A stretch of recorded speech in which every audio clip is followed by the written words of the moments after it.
রাজ্যে বিমান পরিষেবা কমাচ্ছে সংস্থাগুলি। উন্নত চিকিৎসা সহ নানান প্রয়োজনের জন্য অনেকাংশেই নির্ভর করতে হয় বহির্রাজ্যের উপর। বিমান পরিষেবা কমায় দুর্ভোগ বাড়ছে যাত্রীদের।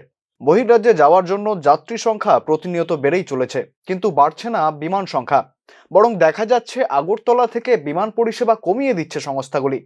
বিমান সংখ্যা কমার ফলে যাত্রী ভিড়ের সুযোগ নিয়ে বিমান সংস্থাগুলি টিকিটের লাগাম ছাড়া মূল্য বৃদ্ধি করে যাচ্ছে।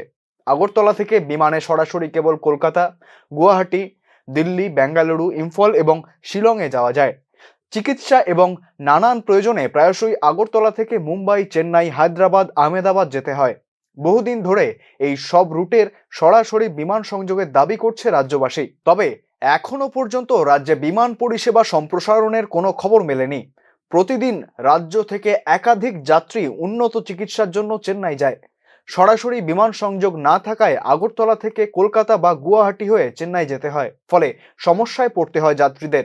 শুধু রোগীদেরই নয়, বিমান সংখ্যা কমায় চাকরি সূত্রে বা বিভিন্ন প্রয়োজনে বহির্রাজ্যে যাওয়ার সময় দুর্ভোগের শিকার হচ্ছেন যাত্রীরা। কলকাতা আগরতলা রুটে উভয় দিকে যাতায়াতে সবচেয়ে বেশি যাত্রী ভিড় লেগেই থাকে। এই রুটে আগে ইন্ডিগোর 7টি বিমান চলত, সেখানে এখন মাত্র 5টি বিমান চলাচল করে। এয়ার ইন্ডিয়ার মাত্র 2টি বিমান চালু রয়েছে এই রুটে।